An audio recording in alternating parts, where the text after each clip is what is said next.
Welcome back friends. In this lecture આપણે biotechnology અને તેના પ્રયોજનો એના વિશેની ચર્ચા કરીએ છીએ. એમાં આજના ટોપિકમાં આપણે મેડિકલ સાયન્સની અંદર અથવા તો ઔષધ ક્ષેત્રે બાયોટેકનોલોજી જે છે એ બાયોટેકનોલોજીનો ઉપયોગ આપણે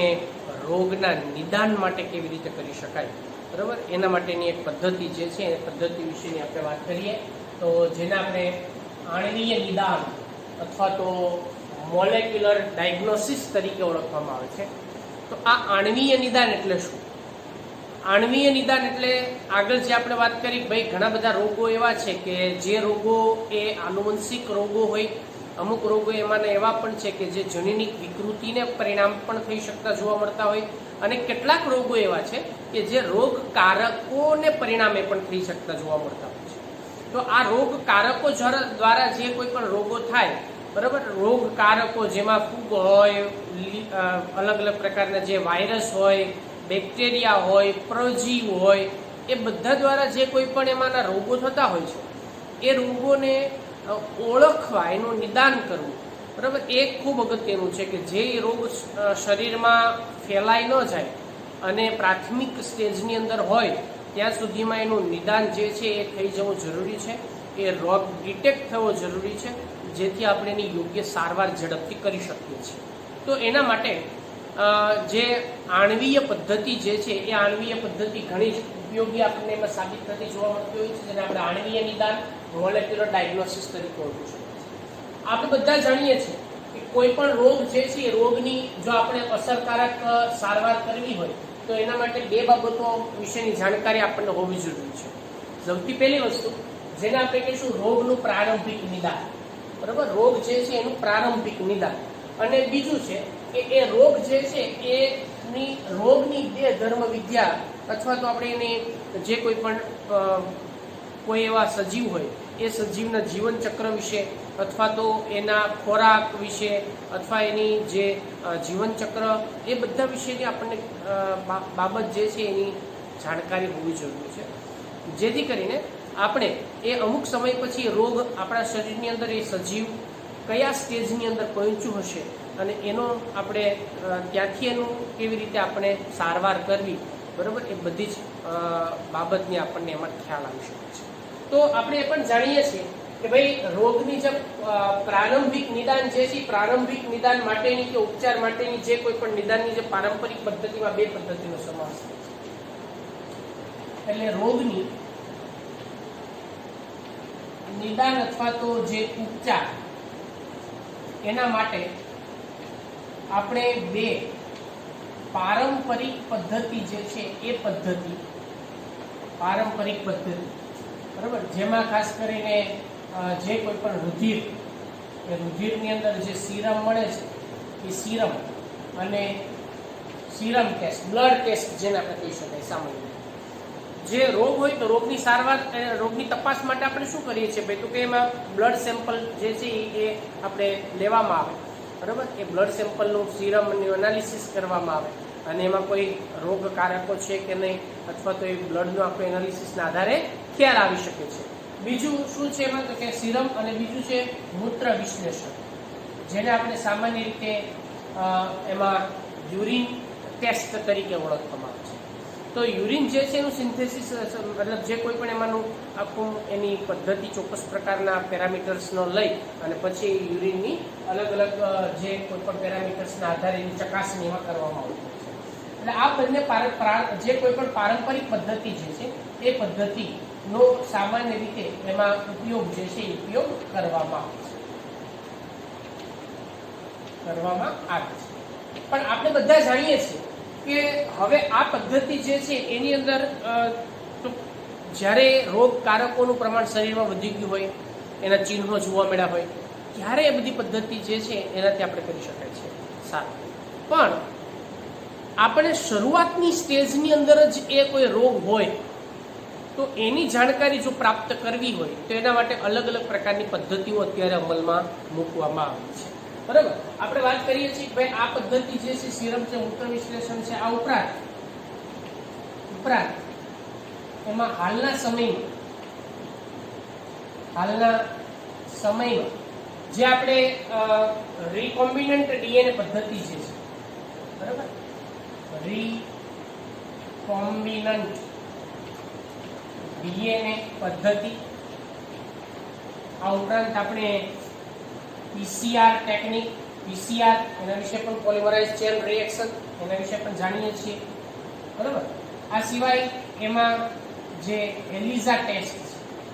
એલિઝા કસોટી, બરાબર, એલિઝા વિશે તમે એમાં એઇડ્સની અંદર આપણે ઓલરેડી ભણી ચૂક્યા છીએ કે જેની અંદર આપણને આ એક એન્ઝાઇમ લિંક ઇમ્યુનોએબ્સોર્બ એસે અને એ ઇમ્યુનોસોર્બન્ટ એસે જે છે એના દ્વારા આપણે નિદાન જે છે સરળતાથી ઘણા ગંભીર રોગોનું કરી શકીએ છીએ. તો એમાં ડીએનએ, રિકોમ્બિનન્ટ ડીએનએ છે, પીસીઆર છે, બરાબર, એલિઝા કસોટી છે વગેરે નો ઉપયોગ જે છે એની અંદર કરવામાં આવે છે, બરાબર. અને જ્યારે પીસીઆર ની વાત આવે, પીસીઆર, તો તમે એ પણ જાણતા હશો કે અત્યારે આપણે જે કોરોનાની જે વૈશ્વિક મહામારી જે ફેલાયેલી છે એ કોરોનાના ટેસ્ટ માટે, કોરોનાનો જે ટેસ્ટ કરવામાં આવે છે, બરાબર, તો એની અંદર એક ટેસ્ટ જેને આપણે આરટીપીસીઆર તરીકે ઓળખવામાં આવે છે. એટલે તમારી જાણ માટે એક વસ્તુ અહીંયા ખાલી આપણે એમાં મેઇન વાત કરીએ છીએ કે હાલ જે કોરોના જે છે કોરોનાના ટેસ્ટની અંદર એમાં આરટીપીસીઆર, બરાબર, આરટીપીસીઆર પદ્ધતિ જે છે એ પદ્ધતિ દ્વારા એનો કસોટી જે છે એની અંદરનો ટેસ્ટ જે છે એ પણ એમાં કરવામાં આવતો હોય છે. એટલે આવી રીતે ઘણા બધા અલગ અલગ પ્રકારના જે બધા રોગો છે, બરાબર, એ રોગોની અંદર જો આપણે વાત કરીએ ઉપરાંત આપણે આ બધી કસોટીની મદદથી એઇડ્સ જે છે એ એઇડ્સ, બરાબર, આ ઉપરાંત તેમજ કેન્સર જેવા જે બધા જ ગંભીર રોગો છે, બરાબર, એ રોગોના જે નિદાન માટે આવી આધુનિક પદ્ધતિ જે છે એ પદ્ધતિ, બરાબર, એનો ઉપયોગ જે છે કરવામાં આવે છે. બાકી સામાન્ય જે આપણી પારંપરિક પદ્ધતિ છે, પારંપરિક પદ્ધતિમાં એક ડ્રોબેક શું છે, એમાં એક મુશ્કેલી શું છે કે જ્યારે કોઈ પણ વ્યક્તિના શરીરની અંદર રોગનું જે નિદાન માટે શું કરવામાં આવે તો કે જે ડોક્ટર્સ હોય એના દ્વારા એને પૂછવામાં આવે ભાઈ તમને શું કયા પ્રકારનું શું ફીલ થાય છે અથવા તો કેવા પ્રકારના લક્ષણો શરીરની અંદર તમે અનુભવો છો કે શું બદલાવ તમે અનુભવો છો, તો એના આધારે આપણે એનું વર્ણન કરીએ એટલે એના જે કોઈ પણ ડાયગ્નોસિસ જે છે એના આધારે કરવામાં આવતું હોય છે. આ ઉપરાંત કોઈ શરીર ઉપર કોઈ એવા ચિહ્નો દેખાય, બરાબર, શરીર ઉપર એવા ચિહ્નો દેખાય ત્યારે ખ્યાલ આવે કે ભાઈ આ રોગ છે. હવે ત્યાં સુધીમાં તો એ રોગ શરીરમાં ફેલાઈ ગયો હોય છે અને કદાચ એવો ગંભીર અસર સ્થિતિ પણ ધારણ કરી લીધી હોય કે મનુષ્યને જીવવું પણ મુશ્કેલ બની જતું હોય છે. તો આવા સમયે આપણા શરીરની અંદર જો એ સજીવનું ખૂબ ઓછું પ્રમાણ હોય, બરાબર, એટલે આ બધાની મદદથી આપણે શું એક ફાયદો છે, આ બધી ટેસ્ટ જે છે એમાંથી ફાયદો શું છે ભાઈ, તો કે આ બધી પદ્ધતિઓ વડે જો એ રોગકારક ઓછા પ્રમાણમાં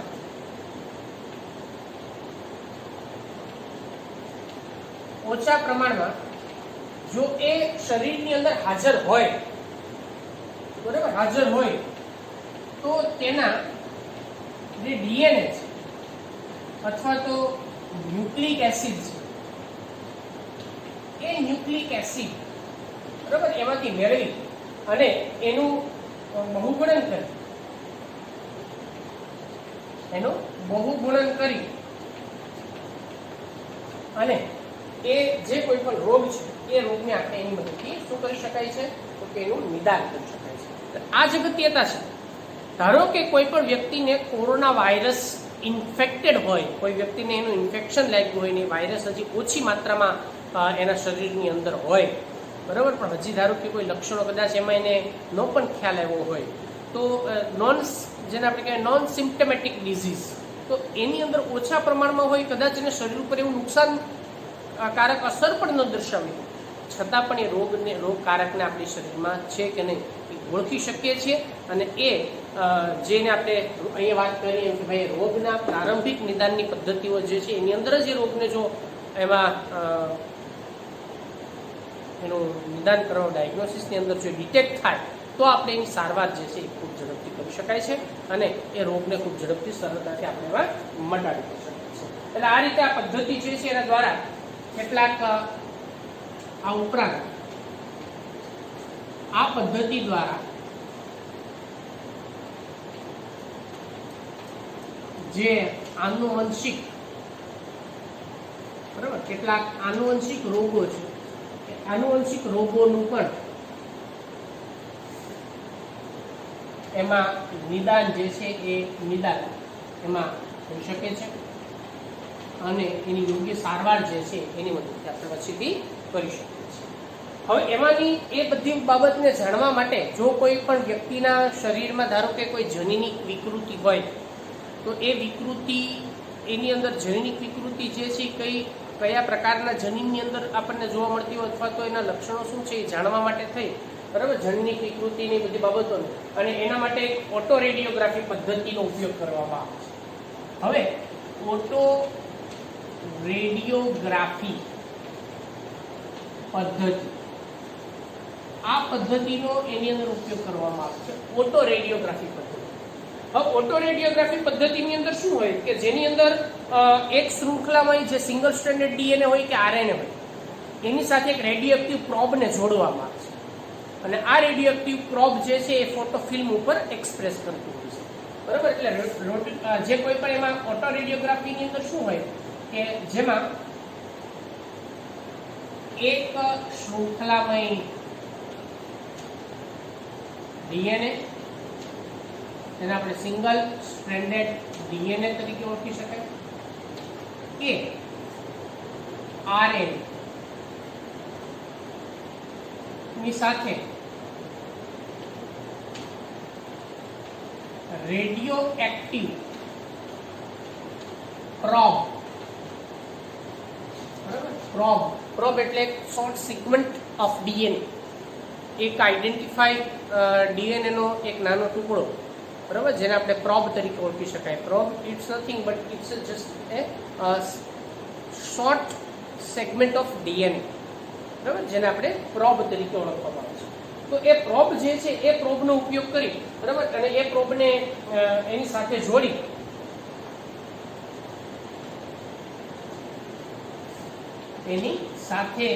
જોડી અને અન્ય જે કોઈ પણ કોષો એની અંદર એમાં એને આપણે દાખલ પણ કરી શકાય છે અને એની સાથે એને જોડીને કોષોના ક્લોનમાં બરાબર કોષોના ક્લોનમાં એ પૂરક ડીએનએ તરીકે એમાં કાર્ય કરે છે અને જેથી આપણે એનું સરળતાથી આપણે જેનું ક્લોનિંગ જે છે એ ક્લોનિંગ એનું કરી શકાય છે બરાબર અને એનું સંકલિત કરી શકાય છે એનું સંવર્ધન કરી શકાય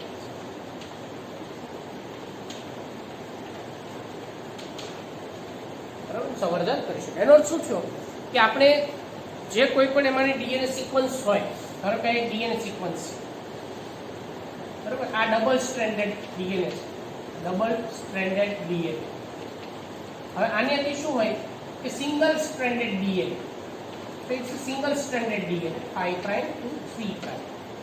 it's a 5 prime to 3 prime and 3 prime 5. હવે એમાંથી સિંગલ સ્ટ્રેન્ડેડ ડીએનએ જે છે એસએસ ડીએનએ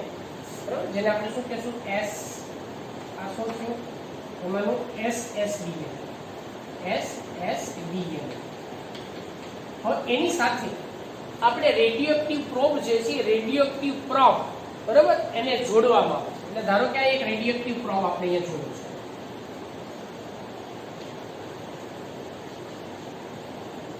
છે આ છે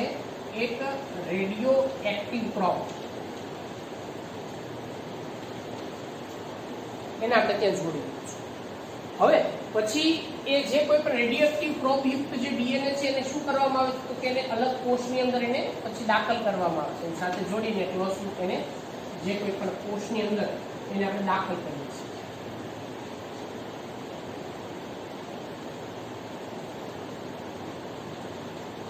આ પ્રોબ છે અને કોષમાં દાખલ કરી શકાય અને એનું ત્યાં આપણે સંવર્ધન જે છે એ કરી શકાય છે અને ક્લોનિંગ જે છે એની અંદર કરી શકાય. આને આપણે રેડિયો ઓટોગ્રાફી તરીકે ઓળખવામાં આવે છે. હવે ખાસ અગત્યનું છે, જો એ ડીએનએ અથવા તો જનીનની અંદર જે પ્રોબ આપણે જે એમાં જોડીએ છીએ, જ્યાં ક્યાંય પણ વિકૃતિ હશે ત્યાં એ પ્રોબ એની સાથે જોડાઈ શકતો નથી. કેમ કે આપણે ડિઝાઇન કરેલો પ્રોબ જનીનિક વિકૃતિ જે અંદરના ડીએનએમાં છે, બરાબર, એ ડીએનએની સાથે કંઈક પૂરક તરીકે મેચ થતો નથી. ત્યારે આપણને ખબર પડે છે કે હવે આ નથી મેચ થયો, બરાબર, ઇટ મીન્સ કે ત્યાં જે જનીન છે એ જનીન વિકૃત જનીન છે અને એ વિકૃત જનીનનું આઈડેન્ટિફિકેશન કરી ઓળખી અને પછી એનો જે કોઈ પણ સારવાર જે છે એની અંદર કરવામાં આવતી હોય છે. એટલે એના માટે જે કોઈ પણ ક્લોનિંગ છે એ ક્લોનિંગ કે જેમાં વિકૃતિ જનીન જેની અંદર જોવા મળતું હોય છે, બરાબર, જો એ ક્લોનિંગમાં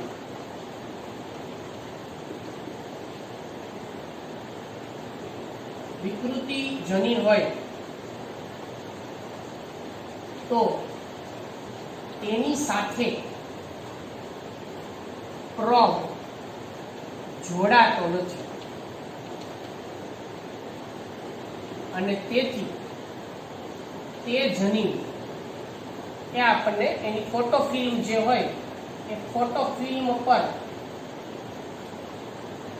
દેખાતું નથી. એટલે આ જનીન જે છે ને વિકૃત જનીન તરીકે ઓળખવામાં આવે છે. એટલે આપણે વાત કરીએ કે આનુવંશિક કોઈ રોગો હોય કે જે કોઈ એવા જીનેટિક ડિસઓર્ડર જે મ્યુટેશનને પરિણામે હોય, તો આ રીતે એની અંદરથી આપણે એનું અલગીકરણ જે છે સરળતાથી કરી શકીએ છીએ. એટલે કેમ કે એ વિકૃત જનીન જે છે અને પ્રોબ એ એકબીજાના પૂરક હોતા નથી, એટલા માટે જોડાઈ શકતા નથી, કે એને આઈડેન્ટિફિકેશન છે. હવે આપણે અહીંયા જે વાત કરીએ એમ એલિઝા ટેસ્ટ જે છે એના વિશે થોડી વાત કરીએ આપણે, બરાબર. તો એલિઝા ટેસ્ટ જે છે એને આપણે એન્ઝાઇમ લિંક ઇમ્યુનોસોર્બન્ટ એસે તરીકે ઓળખવામાં આવે છે. અને આ પદ્ધતિ જે છે એ મોટાભાગે આપણે એઇડ્સના રોગના સારવારમાં ખાસ એનો ઉપયોગ કરવામાં આવે છે. આ ઉપરાંત પણ અન્ય રોગોની સારવારમાં પણ એનો ઉપયોગ જે છે આપણે કરવામાં આવે છે. કેમ કે આ પદ્ધતિ મુખ્યત્વે એક સિદ્ધાંત પર કામ કરે છે જેને આપણે એન્ટીજન એન્ટીબોડી રિએક્શન તરીકે ઓળખી શકાય. એટલે આ પદ્ધતિ જે છે એન્ટીજન એન્ટીબોડીની જે પારસ્પરિક પ્રક્રિયા થાય, એન્ટીજન અને એન્ટીબોડી ની પારસ્પરિક ક્રિયા ના સિદ્ધાંત પર તે કાર્ય કરે છે. હવે એન્ટીજન એટલે શું થયું કે બહારથી દાખલ થયેલ કોઈ રોગકારક એ જો દાખલ થાય તો એના માટે આપણી જે ઇમ્યુન સિસ્ટમ જે છે એ એક્ટિવ થશે. એટલે એના દ્વારા જે કોઈ પણ એમાં એન્ટીબોડી પ્રોડ્યુસ કરવામાં આવ્યા હોય, બરાબર, એની એક તપાસ કરી શકાય છે આપણે, તો એ પણ એની મદદથી જાણી શકાય છે. બીજો અહીંયા વાત કરીએ આપણે એન્ટીબોડી, કાં તો આપણે જ્યારે વેક્સિનેશન કરવામાં આવે છે અથવા તો એમાં એન્ટીબોડી જે છે એ એન્ટીબોડી એટલે શરીરમાં જે કોઈ પણ એમાં એન્ટીબોડી તૈયાર થતા હોય એ, અધરવાઇઝ જે આર્ટિફિશિયલ એન્ટીબોડી અથવા જેને બહારથી આપણે દાખલ કરેલા જે કોઈ પણ એમાંના જે નિષ્ક્રિય પ્રતિકારકતા માટેના જે જવાબદાર આપણે જેને ગણી શકાય છે, બરાબર, એ માટેની જે એન્ટીબોડી છે બહારથી દાખલ કરવામાં આવે, એની શરીરની અંદરની ઇમ્યુનિટી સિસ્ટમમાં વચ્ચેની પારંપરિક પ્રક્રિયા એન્ટીજન એન્ટીબોડીનું શું થાય એ તપાસ કરી અને પછી એ રોગકારક કયા છે, કેમ કે કયા રોગકારક હોય ને, જે રોગકારક હોય એ પ્રકારના ચોક્કસ એન્ટીબોડી ફોર્મેશન થતા હોય છે, એ તો આપણે જાણીએ છીએ. ધારો કે કોઈ વાયરસગ્રસ્ત કોષ થયો હોય તો એના માટે વાયરસની સામે લડવા માટેના કયા એન્ટીબોડી છે, એન્ટીબોડી કયા પ્રોડ્યુસ છે, એના આધારે પણ એ રોગકારકને આપણે ઓળખી શકાય છે. તો એના માટે આપણે એલિઝા ટેસ્ટ જે છે, એલિઝા ટેસ્ટ, બરાબર, એની પણ આપણે એમાં ઉપયોગ કરી શકાય છે ને કયા રોગકારકનું સંક્રમણ એમાં હોય એ પણ એની મદદથી આપણે જાણી શકાય છે. તો આ રીતે એમાં ખાસ આણ્વીય નિદાનની જે પદ્ધતિ છે, આણ્વીય નિદાનની પદ્ધતિની અંદર એમાં ખાસ આ બધી જ ટેસ્ટનો ઉપયોગ કરી અને એમાંથી એડવાન્સ પદ્ધતિઓ જે છે મુજબ અલગ અલગ પ્રકારના રોગોની સારવાર જે છે આની અંદર આપણે કરી શકીએ છીએ. બરાબર. તો એ વાત થઈ આપણે અણ્વીય નિદાન, મોલેક્યુલર ડાયગ્નોસિસ જે છે એના વિશેની. બરાબર. નેક્સ્ટ લેક્ચરમાં આપણે આગળ બીજા ટોપિક જે છે એમાં ચર્ચા કરીશું.